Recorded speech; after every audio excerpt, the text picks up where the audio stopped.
84 के बाद जो सीट हम नहीं जीते हैं वहां बीजेपी इतनी भोकलाई हुई है, इतनी परेशानी में है। 4 तारीख को वो एक्स-पीएम हो जाएंगे। 4 जून के बाद वो आराम से बैठ सकते हैं क्योंकि वो प्रधानमंत्री नहीं रहने वाले हैं। पहले चरण के बाद 102 सीटों पर मतदान हुआ। उसके बाद हम लोगों ने कहा और ये रुझान भी आए और सब लोगों का मानना था, विश्वास था कि बीजेपी को दक्षिण में साफ और उत्तर और मध्य भारत में हाफ। दूसरे चरण के बाद भी जहां 89 सीटों पर चुनाव हुआ था वहां भी बीजेपी का सफाया हो गया था।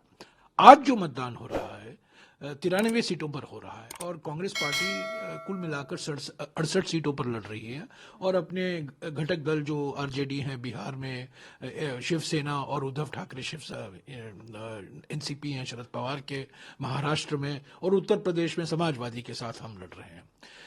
पहले 2 चरण के बाद ही ये बिल्कुल स्पष्ट हो गया था कि निर्णायक जनादेश इंडिया जनबंधन को मिलने वाला है और तीसरे चरण के बाद भी यही दिखाई देगा। आप देखिएगा कर्नाटक में जो नतीजे आएंगे, महाराष्ट्र में जो नतीजे आएंगे, बिहार में जो नतीजे आएंगे।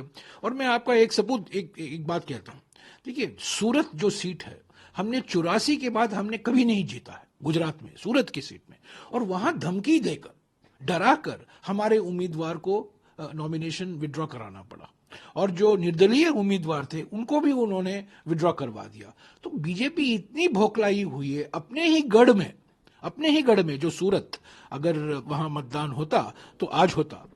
तो 84 के बाद जो सीट हम नहीं जीते हैं वहां बीजेपी इतनी भोकलाई हुई है, इतनी परेशानी में है। यही दिखाता है ना कि जमीनी स्तर पर किसान, श्रमिक, युवा, महिला, पिछड़े वर्ग सब नाराज हैं पिछले 10 साल अन्याय काल से। 4 तारीख को वो एक्स-पीएम हो जाएंगे। वो बाहर निकलने वाले हैं, उनको जनादेश मिलने वाला नहीं है, वो जानते हैं। ये सब बिल्कुल दिखावा है। बड़े बड़े बातें करते हैं कि मैं 100 डे प्लान करूंगा, 100 दिन के लिए मैं ये कार्यक्रम करूंगा। असली बात के लिए है 4 जून के बाद वो आराम से बैठ सकते हैं क्योंकि वो प्रधानमंत्री नहीं रहने वाले।